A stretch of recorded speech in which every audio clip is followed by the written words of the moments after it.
Pada tanggal 2 Maret lalu, pemerintah Republik Indonesia mengumumkan adanya 2 pasien positif COVID-19 baru di Indonesia. Lalu, apa itu COVID-19? COVID-19 adalah penyakit yang ditimbulkan oleh infeksi virus corona baru atau SARS-CoV-2 yang berasal dari keluarga corona. Namun, jenis virus yang menyebar kali ini belum pernah ada sebelumnya. Kemudian, seperti juga infeksi jenis virus corona lainnya, virus corona baru ini menular pada manusia melalui hewan. Mengingat cepatnya proses penyebaran dan penularan di seluruh dunia, Badan Kesehatan Dunia (WHO) telah menetapkan COVID-19 sebagai pandemi global. Apa saja gejala COVID-19? Seperti dilaporkan WHO, gejala umum yang ditunjukkan seseorang jika terinfeksi virus corona adalah demam, merasa mudah lelah, dan batuk kering. Namun, pada beberapa kasus infeksi virus corona juga ada yang mengalami pilek, sakit tenggorokan, hidung tersumbat, atau diare. Beberapa yang lain melaporkan kehilangan indera penciuman atau kemampuan untuk merasakan atau membaui sesuatu. Sekitar 80% penderita menunjukkan gejala ringan, hanya seperti flu biasa. Mereka ini bisa sembuh dengan sendirinya tanpa membutuhkan pengobatan khusus. National Health Service atau NHS menyebutkan gejala yang lebih spesifik jika seseorang terinfeksi COVID-19, temperatur tubuhnya akan tinggi. Ini bisa dirasakan jika menyentuh bagian dada atau punggung. Selain itu, seseorang juga akan mengalami batuk yang terus-menerus. Mengingat belum ada obat atau vaksin yang ditemukan untuk mengobati penyakit ini, maka sejauh ini kasus COVID-19 yang berhasil disembuhkan sepenuhnya tergantung pada kekuatan sistem imun tubuh. Lalu, apa saran pencegahan WHO? WHO menyarankan untuk mencegah infeksi dan memperlambat penularan COVID-19 perlu dilakukan hal berikut.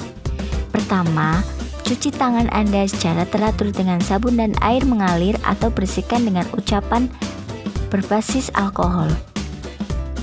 Yang kedua, pertahankan jarak minimal 1 meter antara Anda dan orang yang batuk atau bersin.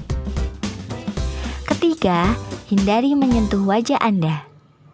Keempat, tutupi mulut dan hidung Anda saat batuk atau bersin. Kelima, tetap di rumah jika Anda merasa tidak sehat. Keenam, jangan merokok dan aktivitas lain yang melemahkan paru-paru. Ketujuh, berlatih menjaga jarak dengan menghindari perjalanan yang tidak perlu dan menjauhi dari kelompok besar orang. Virus corona memberikan dampak yang cukup luas terhadap kegiatan yang dilakukan masyarakat. Salah satunya yaitu dampak dalam segi ekonomi, khususnya bagi masyarakat menengah ke bawah, terutama yang pada dasarnya hanya menggantungkan hidupnya baik itu dari berjualan asongan, dari mengojek, bahkan nelayan yang langsung memberikan dampak negatif atas pendapatan mereka sehingga masyarakat tidak bisa memenuhi kebutuhan mereka sehari-hari. Dan tidak kecuali bagi karyawan atau pekerja swasta, baik itu bekerja di perusahaan atau bekerja di hotel yang terkena dampak di rumah untuk sementara waktu yang tidak ditentukan, secara otomatis mereka tidak memiliki penghasilan. Melihat situasi dan kondisi tersebut, anjuran physical distancing yang dikeluarkan oleh pemerintah Indonesia membuat orang-orang tetap di rumah dan tidak pergi keluar untuk melakukan aktivitas biasanya.